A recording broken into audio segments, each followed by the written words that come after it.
কর্ণাটকের যে ব্যাঙ্গালোর এয়ারপোর্ট আছে সেই এয়ারপোর্টের পিছনের দিকে যে বাইপাস রাস্তা আছে এই রাস্তাটা বেশ খালি থাকে। তো যাই হোক, 31শে জুলাই 2019 একজন ব্যক্তি ওই রাস্তা থেকে গাড়ি করে যাচ্ছে, কিন্তু যখন সেই গাড়িটা ড্রাইভ করছে সেই মুহূর্তে হঠাৎ করেই তার ডান দিকে রাস্তার ওপারে একটু নজর যায়। নজর যাওয়া মাত্রই সে চমকে যায়। সে ওখানে দেখে যে একটা বডি মোস্ট প্রবাবলি পড়ে আছে। সঙ্গে সঙ্গে সে পুলিশকে খবর দেয়। পুলিশ আসে। পুলিশ এসে দেখে যে 30 থেকে 35 বছর বয়সী একজন মহিলার ওটা একটা ডেড বডি। পুলিশ দেখে তার গায়ে একটা টি শার্ট আছে, একটা জিন্স প্যান্ট আছে, হাতে একটা টাইটানের ঘড়ি আছে, বাস এইটুকু, এবং পায়ে একটা স্যান্ডেল। তার কাছে না আছে মোবাইল, না আছে কোনো আইডি কার্ড, কিছুই নেই। এবার পুলিশ ভাবছে যে এই কেসটা কোনো চুরি ডাকাতির কেস, অন্য কোথাও খুন করে এখানে ফেলে রাখা হয়েছে, নাকি এখানে এই লুটপাটের কোনো ঘটনা ঘটেছে। তো পুলিশ তো বেশ অন্ধকারে, তদন্ত সবেই শুরু হয়েছে। এবার ব্যাঙ্গালোর পুলিশ একটা টিম বানায়, 20 জনের টিম। সেই 20 জনের টিমটাকে আবার দুজন দুজন করে ছোট ছোট গ্রুপে ভাগ করে দেয় তদন্ত করার জন্য। এইবার তদন্তের প্রথমেই এই বডিটাকে ময়না তদন্তের জন্য পাঠিয়ে দেওয়া। দ্বিতীয়ত, এই মহিলার যে জিন্স প্যান্টটা ছিল সেই প্যান্টটা বেশ নতুন ছিল এবং দেখে বোঝা যাচ্ছিল এটা খুব একটা লোকাল ব্র্যান্ডের প্যান্ট না, এটা কোনো দামি এক্সপেন্সিভ ব্র্যান্ডের প্যান্ট হবে, এবং হাতে তো টাইটান ঘড়ি আছে। এবার এই যে এক্সপেন্সিভ প্যান্টটা আছে এগুলোর একটা বেনিফিট আছে কি, এগুলোকে না আইডেন্টিফাই করা যায়, এর ব্যাচ নাম্বার থাকে, এদের আলাদা সমস্ত কিছু তৈরি হওয়ার নিয়ম থাকে, যে কোথায় কোন শোরুমে গেল, কে কিনলো, তার পারচেসের ফোন নাম্বার, পারচেসের অ্যাড্রেস, সমস্ত কিছু থাকে। তো এইখান থেকে তারা ভাবলো যে ইনকেস আমরা যদি ক্র্যাক করতে পারি ঘড়ির ব্যাপারেও, তারা কিন্তু সেই জিনিসটা ভাবলো। এইবার এই যে দুজন দুজনের টিম বানালো, এই টিমটাকে আবার 4টে ভাগে ভাগ করে দেওয়া হলো। একটার কাজ হচ্ছে ওই যে জিন্স প্যান্টের ব্যাপার আছে, জিন্স প্যান্টটা কোথা থেকে কেনা হয়েছে, কে কিনেছে সেটা খোঁজ করা। আর একটা টিম খোঁজ করবে ওই যে ঘড়ির ব্যাপারটা আছে সেটা নিয়ে। তৃতীয় টিম খোঁজ করবে সিসিটিভি ফুটেজ, সেটা দেখবে। এবং চতুর্থ টিম যে এইসব এরিয়া বা কর্ণাটক, কেরালা, মহারাষ্ট্রে কোনো মিসিং কমপ্লেন কি হয়েছে, এই রকম দেখতে, এই রকম হাইটে, এই রকম বয়সী কোনো মহিলার। তো যাই হোক, প্রথম টিমের কাজের কথা এবার বলি। প্রথম টিম জিন্স প্যান্টের ব্যাপারে তারা তদন্ত করছে। এবার তদন্ত করতে করতে একটা জিনিস দেখতে পায়, তারা চেক করে সমস্ত কিছু দেখে যে কোম্পানির এই জিন্সটা বিক্রি হয়েছে হয় কর্ণাটকে, নয়তো মহারাষ্ট্রে, নয়তো দিল্লিতে। এবার এই 3টে জায়গায় তো হিউজ বড়, কতজনই তো কিনতে পারে। এবার পুলিশ ডিসাইড করে যেহেতু প্যান্টটা নতুন আছে, বেশিবার ইউজ হয়নি, তাহলে মোস্ট প্রবাবলি এটা লাস্ট 6 মাসের মধ্যেই কেনা হয়েছে। তো পুলিশ ভাবে যে 6 মাসের ডেটা আমাদের চাই। এবার 6 মাসের ডেটাও চলে আসে। 6 মাসের ডেটাতে দেখা যায় যে এই পেন্টটা 14,000 মানুষ কিনেছে। খুব ভালো কথা। এবার পুলিশ ডিসাইড করে যে এই যে লিস্টটা আছে এই লিস্টটাকে আরও ছোট করতে হবে। প্রত্যেকটা প্যান্টে একটা কোমরের সাইজ থাকে, সেই কোমরের সাইজটা যখন তারা দেখে তখন এই 14,000-এর লিস্টটা নেমে এসে হয় মাত্র 800-তে। এবার এই যে 800 জন আছে এদের নাম্বার নিয়ে একটা হোয়াটসঅ্যাপ গ্রুপ তৈরি হয়, প্রত্যেককে পুলিশ ফোন করতে থাকে। এবার দেখুন, মানুষ তো ব্যস্ত থাকে, কারণ নাম্বার সুইচ অফ, কেউ ফোন তুলছে না, কেউ এখন বিজি আছে, কেউ ওকে আছে, এবং পুলিশের কথা শুনলেই সবাই কম বেশি একটু ভয় পেয়ে যায়। এই কারণে পুলিশ কোনোভাবেই পারফেক্টভাবে তদন্তটা করতে পারছিল না যে কাকে আমি জিরো ডাউন করবো। 800 জনের বাড়ি চলে যাবো। এবার 800 জন তো সবাই এমন না যে তারা কর্ণাটকে বা ব্যাঙ্গালোরে থাকে, তারা কেউ মহারাষ্ট্রে থাকে, কেউ দিল্লিতে থাকে, কিন্তু যখন কাজ করছে হয়তো কলকাতায়। তো এমন তো অবস্থায় পুলিশ কী করবে? এবার পুলিশের যে সেকেন্ড টিম আছে, যার হাতে যে টাইটান ঘড়িটা ছিল সেটা নিয়ে তদন্ত করছিল, তারা দেখে টাইটানের যে ওই ব্র্যান্ডের ওই ব্যাচের যে ঘড়িটা আছে না, সেই ঘড়িটা 1400 জন মানুষ কিনেছে। এইবার তারা সেই 1400 জন মানুষের একটা হোয়াটসঅ্যাপ গ্রুপ বানায়, প্রত্যেককে কল করতে থাকে। পুলিশ কল করেও কোনো রেজাল্ট পাচ্ছিল না, তার কারণ রেজাল্টটা সেম আসছিল। কি আসছিল? কারোর ফোন সুইচ অফ, কেউ বিন্দাস আছে, কেউ ফোন তুলছে না, কেউ বিজি আছে। আলটিমেটলি এখানেও সামহাও একটা ডেড এন্ড আসছে, যেটা কোনো কিছুতেই কিছু পাচ্ছে না। তখন পুলিশের যে থার্ড টিম ছিল, যারা সিসিটিভি চেক করছিল, প্রায় 500+ সিসিটিভি চেক করার পরেও তারা এক্স্যাক্ট কোনো কিছু পায়নি। একটা দুটো গাড়িকে তো তারা সন্দেহ করে, সেগুলো চেকও করে, কিন্তু তাতেও কোনো নিড রেজাল্টে তারা আসেনি। এরপর আসে যে কোনো মিসিং কমপ্লেন কি আশেপাশের রাজ্যে হয়েছে, এই রকম এজ, এই রকম দেখতে? না, হয়নি। পুলিশ 4টে প্লেস যেটাকে টার্গেট করেছিল প্রত্যেকটা জায়গাতে একটা ডেড এন্ডে চলে এসছে। এবার পুলিশ ডিসাইড করে যে ময়না তদন্তে সেরকম কিছু পাওয়া যায়নি। মহিলার মাথায় আঘাত আছে, গায়ে বেশ কয়েকটা ছুরির আঘাত আছে, তাহলে ব্যাপারটা কি, কেসটার কি হবে? পুলিশ ডিসাইড করে যে আমরা আবার একবার মর্গে যাব, গিয়ে বডিটাকে রি-এক্সামিন করব ডাক্তারের সামনে। তখন সেই মুহূর্তে একটা জিনিস তার মর্গে গিয়ে দেখতে পায়। এই যে বডিটা তারা পেয়েছে, এই বডির জাস্ট ব্রেস্টের উপরে একটা এস বলে ট্যাটু আছে। এই জিনিসটা তারা আগে দেখতে পায়নি, তার কারণ তখন তার গায়ে একটা টি শার্ট ছিল। এবার পুলিশ বলে ঠিক আছে, তাহলে ওই যে 800 জন জিন্স কিনেছে তাদের মধ্যে যাদের নাম এস দিয়ে শুরু তাদেরকে আমরা একটু ক্লোজ ডাউন করি, এবং এই যে 1400 জন যারা ঘড়ি কিনেছে তাদের মধ্যে যাদের নাম এস দিয়ে শুরু তাদেরকে একটু ক্লোজ ডাউন করি। 800 প্লাস 1400, 2200 ক্লোজ ডাউন করার মতন মানুষ তাদের কাছে ছিল। এবার এস দিয়ে যাদের নামটা শুরু হচ্ছে এই 2200 জনের মধ্যে সেটার সংখ্যা হচ্ছে 115। এবার পুলিশ এইখানেও তদন্ত করে, কিন্তু এই 115 জন মোটামুটি ঠিকই আছে। এরপর পুলিশ ভাবে যেহেতু বডিটা আমরা এয়ারপোর্টের কাছেই পেয়েছি, তার মানে এই ব্যক্তি হয় প্লেনে উঠেছে নয়তো প্লেন থেকে নেমেছে। তাহলে লাস্ট 3 দিনের যে ডেটা আছে সেটা আমরা দেখি। অলরেডি এই কেসটা ঘটেছে 31 জুলাই, এবার কিন্তু অগস্টের প্রায় 7-8 তারিখ চলে এসছে। তারা 3 দিনের ডেটা চেক করে দেখে যে যারা যারা প্লেনে গেছিল এসেছিল সবাই বিন্দাস আছে, কোনো প্রবলেম নেই। পুলিশ ভাবে এবার কি কেসটা তাহলে ডেড এন্ড হয়ে যাবে। সেই মুহূর্তে এই যে টিম আছে, এই টিমের একটা কনস্টেবল একজন সিনিয়র অফিসারকে এসে বলে যে স্যার, আমার খবরি একটা খবর দিয়েছে, এই যে বডিটা আমরা পেয়েছি না, সেটা 2টো থানা পরেই তার বাড়ি। সেখানে সে তার হাজব্যান্ডের সাথে থাকতো, তার হাজব্যান্ডই তাকে হত্যা করেছে, তার কারণ এই মহিলার একটা অ্যাফেয়ার ছিল। পুলিশ ভাবলো আমরা এত খোঁজাখুঁজি করলাম আর এদিকে 2টো থানা পার করেই এই কেসের মেন অভিযুক্ত বসে আছে। তো যাই হোক, পুলিশ খুব খুশি হয়ে গেল, কনস্টেবল প্রচুর বাহবা পাচ্ছে। এইবার যাকে তারা টার্গেট করেছিল তারা তাকে ধরে নিয়ে আসে। তার নাম হচ্ছে নীল। সে অ্যাকচুয়ালি ওয়েস্ট বেঙ্গলের বাসিন্দা, এবং তাকে একটু চাপ দিতেই সে স্বীকার করে নেয় যে হ্যাঁ, আমি আমার ওয়াইফকে মেরেছি, তার কারণ তার একটা অ্যাফেয়ার ছিল এবং তাকে মেরে এয়ারপোর্টের পাশে একটা রাস্তার পাশে ফেলে দিয়েছি। ডিটেলিং সমস্ত কিছু মিলে যাচ্ছে। পুলিশ ভীষণ খুশি। এবার পুলিশ বলে যে বডিটা কোথায় ফেলেছিস সেটা আমাদের দেখা, মানে প্রমাণ তো করতে হবে, আইডেন্টিফাই করতে হবে, কোর্টের সামনে তো এগুলো রাখতে হবে। এবার এই নীল পুলিশের সাথে গাড়ি করে যাচ্ছে, খানিকটা রাস্তা তারা সেম ওয়েতে যাচ্ছে, কিন্তু হঠাৎ করেই যেইখানে পুলিশ যে আননোন বডিটা পেয়েছিল সেটা যেদিকে, সেই দিকে না গিয়ে সেটা উল্টো দিকের রাস্তা নিয়ে চলে যায়। সেটাও যদি এয়ারপোর্টের পাশের রাস্তা, কিন্তু উল্টো দিকের রাস্তা। একটা জায়গায় এই নীল গাড়ি দাঁড় করায়, বলেছে স্যার আমি এখানে ফেলেছিলাম। পুলিশ বলে এখানে ফেলেছিস, একদম 100% শিওর তো? বলছে হ্যাঁ অবশ্যই শিওর, আমি রাত্রেবেলা ফেলেছি, বডিটা এক্স্যাক্টলি কোথায় আছে আমি জানি না, কিন্তু আপনাদের খুঁজে দেখতে। পুলিশ ওখানে 8 ঘন্টা 40 মিনিট খোঁজাখুঁজি করে, খুঁজে দেখে যে হ্যাঁ, একটা গার্বেজের মধ্যে একটা মহিলার ডেড বডি পড়ে আছে, কিন্তু এই মহিলাটা সেই মহিলা না। তার মানে আমরা একটা কেস সলভ করতে গিয়ে অন্য একটা কেস সলভ করে ফেলেছি। এবার পুলিশ খুশি হবে না বিরক্ত হবে সেটা বোঝা যাচ্ছে না। যাই হোক, এবার যে থানার আন্ডারে এই কেসটা ছিল সেই থানাকে এই নীলকে দিয়ে দেওয়া হয়। এবার পুলিশ আরও ডেসপারেট হয়ে গেছে যে তাহলে ওই বডিটা কার, কি হবে। এমন তো অবস্থায় এই যে টিম আছে, এই টিমের এক সিনিয়র পুলিশ অফিসার আজ থেকে 1-2 মাস আগে কলকাতায় গেছিল। কলকাতায় কেন গেছিল? যে ব্যাঙ্গালোরে একটা চুরি হয়েছিল, সেই চুরির দায়ে তারা একজনকে অ্যারেস্ট করে, যার নাম হচ্ছে কার্তিক। এই কার্তিক বেটা ব্যাঙ্গালোর থেকে চুরি করে কলকাতায় গিয়ে বিক্রি করত।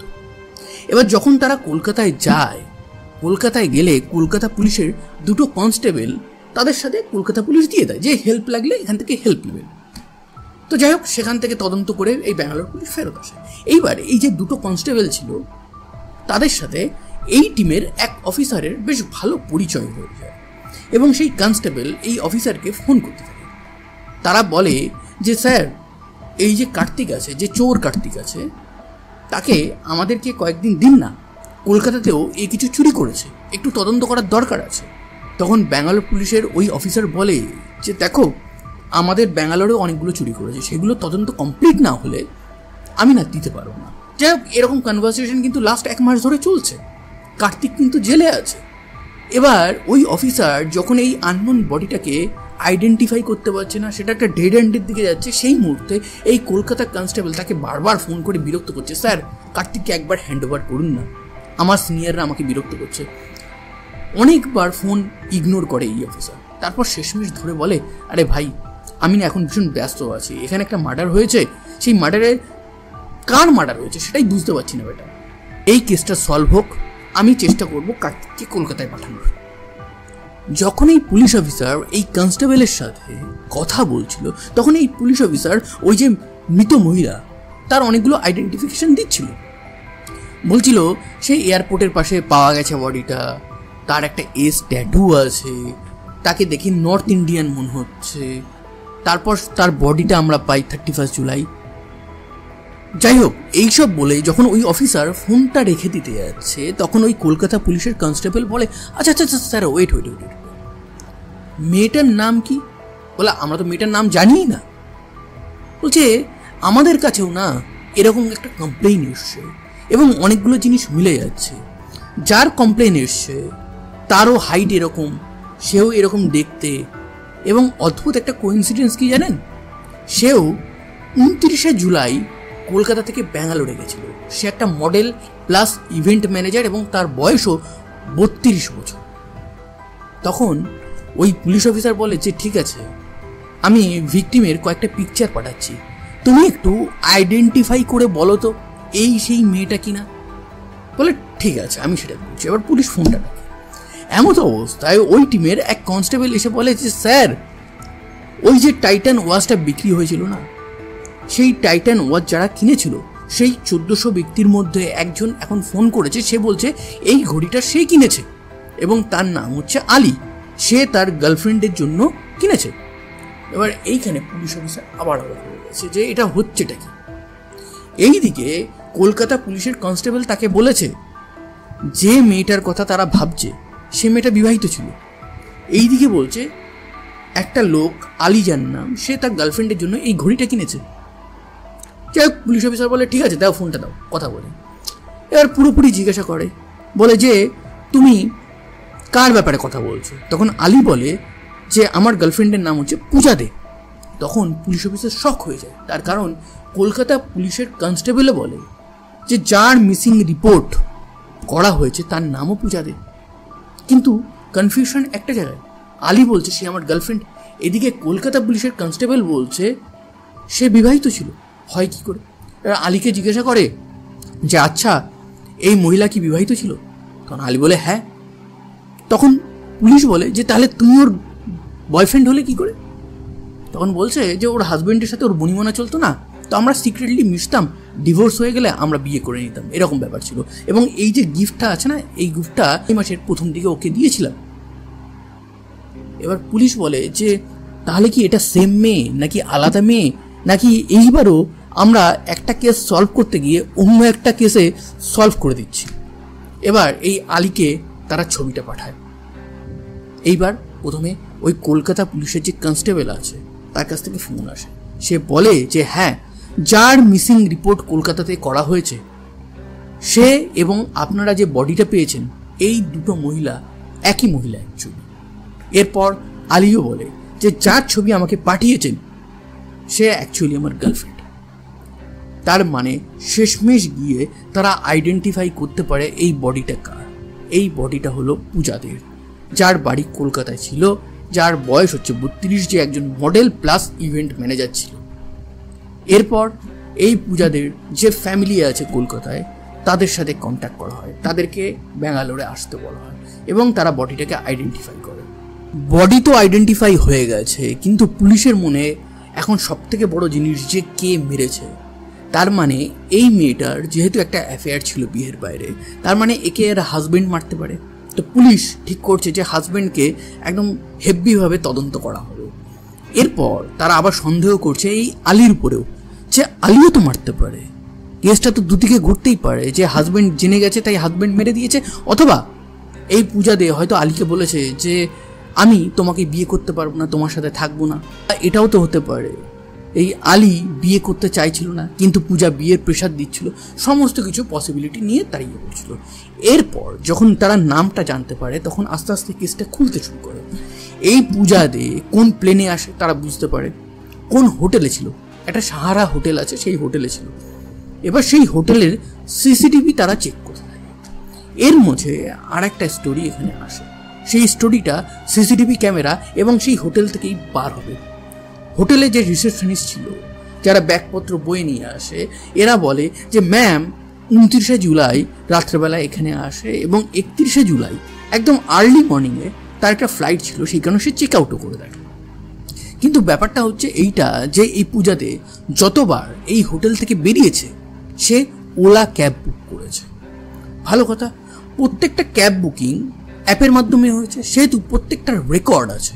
কিন্তু লাস্ট যেদিন সে ফেরত যাবে আর্লি মর্নিং ফ্লাইটে, সেদিনকার সে কিভাবে গেছিল সেটা কিন্তু কেউ বুঝতে পারছে না। সিসিটিভিতে দেখে একটা গাড়ি তাকে রিসিভ করতে এসছে, তাও সেটা আবার হোটেল থেকে একটু বাইরে। সেই জিনিসটা কোনোভাবে কিন্তু সিসিটিভিতে দেখা যাচ্ছে না, জাস্ট বুঝতে পারছে ওখানে কোনো একটা গাড়ি দাঁড়িয়ে আছে, সেখানে পূজাতে ইয়ে করছে। এইবার তখন হোটেলের যে স্টাফ বয় ছিল যারা ব্যাগগুলোকে নিয়ে আসে, সে বলে যে স্যার একটা জিনিস আমি লক্ষ্য করেছি, যে কি যখন এই পূজাতে লাস্ট নাইট হোটেলে আসে যে ড্রাইভার তাকে ড্রপ করে, সেই ড্রাইভারই আর্লি মর্নিং তাকে রিসিভ করে। তার কারণ এই ম্যামের যে ব্যাগটা ছিল সেই ব্যাগটা কিন্তু আমি ওই গাড়ির পর্যন্ত নিয়ে যাই, তো আমি সেম ড্রাইভারকে দেখি। এইবার পুলিশ ভাবে যে ঠিক আছে, এইবার ওই ড্রাইভারকে আমরা ডাকি। সেই ড্রাইভারকে তারা দুদিনের মধ্যে অ্যারেস্ট করে। সেই ড্রাইভারের নাম হচ্ছে নাগেশ। এবার এই নাগেশকে একটু জম্পেশ ট্রিটমেন্ট দেওয়া হয়। নাগেশকে বলা হয় যে বল কি ব্যাপারটা। নাগেশ তখন ভেঙে পড়ে এবং নাগেশ বলে যে অ্যাকচুয়ালি আমার একটা গাড়ি ছিল, আমার দাদাও একটা গাড়ি কিনেছে, কিন্তু আমার দাদার যে গাড়িটা আছে সেই গাড়িটার ইএমআই সে দিতে পারছিল না, তো আমাদের টাকার দরকার ছিল। এই ম্যামকে আমি যখন 29 তারিখ রাত্রেবেলা গাড়িতে তুলি তখন বুঝতে পারি এই ম্যামের কাছে অনেক পয়সা আছে, ম্যাম ভালো বাড়ির প্রচুর কিছু পাওয়া যেতে পারে। তো সেই সময় আমি প্ল্যান করে নিই নেক্সট ডে এই ম্যামকে উইদাউট অ্যাপ বুকিং আমি ডিসকাউন্টে এয়ারপোর্ট পৌঁছে দেবো। এটা কিন্তু তার একটা প্ল্যান ছিল। যাই হোক, এইবার পূজা দে যখন আগের রাত্রেবেলা তাকে পেমেন্ট করে চলে যাচ্ছে, তখন সে পূজা দেকে ডেকে বলে যে ম্যাম আপনি কি কালকে সকালবেলা ফ্লাইট ধরবেন? যদি আপনি ফ্লাইট ধরেন তো আমি আপনাকে একটু হেল্প করতে পারি। কি হেল্প? আমি কম টাকায় সকালবেলা চলে আসবো। অ্যাপে কেন আমাকে বুক করবেন? অ্যাপে বুক করলে আমার 25% টাকা কেটে যায়, তো এর থেকে বেটার অ্যাপে না বুক করে আমার ফোন নাম্বারটা নিয়ে নিন, আপনি ফোনটা করে নেবেন। হয়ে গেল। পূজা সেটা করে। করার পর যখন এয়ারপোর্টে যাচ্ছে পূজা, তখন একটু ঘুম চলে আসে তার। সেই ঘুমের সময় রাস্তার পাশে ওই এয়ারপোর্টের পিছনের রাস্তায় গাড়ি দাঁড় করায়। নাগেশ একটা হাতুড়ি বার করে, সেই হাতুড়ি বার করে বলে যে তোমার কাছে যত টাকা আছে সেগুলো সমস্ত দিয়ে দাও। তখন পূজা বলে যে আমি কিন্তু চিৎকার করব। প্রথম বাড়িটা মারে। তারপর পূজা কিন্তু ফাইট করে। পূজা ওই গাড়ির দরজাটা খুলে বেরিয়ে যায়। তখন পিছন থেকে গিয়ে এই নাগেশ তাকে ছুরি মারে, তারপর তার মাথার উপর একটা পাথর দিয়েও মারে। মেরে তার এটিএম কার্ড, তার মোবাইল, তার কাছে একটা ভিভোর মোবাইল ছিল, একটা আইফোন ছিল, কিছু ক্যাশ ছিল, সেইগুলো নিয়ে সে চলে যায়। আইফোনটা সে বিক্রি করে দেয়। ভিভোর যে IMEI নাম্বার আছে সেই নাম্বারটা চেঞ্জ করে দেয়। চেঞ্জ করে লকটা ওপেন করে। লকটা ওপেন করে ওখান থেকে এই যে পূজার হাজব্যান্ড আছে সেই হাজব্যান্ডকে মেসেজ করে হোয়াটসঅ্যাপে, বলে যে আমি একটা প্রবলেমে পড়েছি, আমি হুট করে হায়দ্রাবাদে এসেছি, আমার না 5 লাখ টাকা লাগবে, তুমি আমার এটিএমে 5 লাখ টাকা পাঠিয়ে দাও। কিন্তু এই পূজার যে হাজব্যান্ড আছে সৌরদীপ দে, সে এই মেসেজগুলো দেখেই বুঝতে পারে এটা পূজা করছে না, এটা অন্য কেউ করছে। তার কারণ যে ইংলিশে সে মেসেজগুলো করছিল সেটা ভাঙা ভাঙা ইংলিশ ছিল। এবং তখন সৌরদীপ বলে যে আমি তোমাকে কোনো টাকা পাঠাবো না, তুমি কোনো প্রবলেমে পড়লে সেটা আমাকে ফোন করে বলো, দরকার হলে আমি ডাইরেক্টলি ফ্লাইট করে হায়দ্রাবাদ চলে যাব। এরপর এই নাম্বার থেকে আর কোনো মেসেজ সৌরদীপ কিন্তু পায়নি। এই কারণে 31 জুলাই সে কলকাতা পুলিশের কাছে গিয়ে মিসিং রিপোর্ট ইনক্লুড করতে চায়, কিন্তু কলকাতা পুলিশ বলে যে কিসের মিসিং রিপোর্ট, কোনো কিছু নেই, হয়তো গেছে, কোনো ফোনের প্রবলেম হয়েছে, সুইচ অফ হয়ে গেছে, আমরা এখন মিসিং রিপোর্ট করব না। তার কয়েকদিন পর মানে 4-5 দিন পর মিসিং রিপোর্টটা যদিও নিয়ে নেয়, সমস্ত কিছু স্বীকারোক্তি করায়, কোথায় বডি ফেলেছে সেটাও দেখে, এবং এই কেসের দি এন্ড হয়। এই রকম সত্যি ঘটনা ক্রাইম থ্রিলার আপনার যদি শুনতে ভালো লাগে তাহলে আমার চ্যানেলটাকে সাবস্ক্রাইব করুন, আর আজকের ঘটনাটা যদি ভালো লাগে তাহলে একটা লাইক করুন, একটা কমেন্ট করুন অ্যান্ড বন্ধুদের গ্রুপে শেয়ার করে দিন। ধন্যবাদ, আবার দেখা হবে।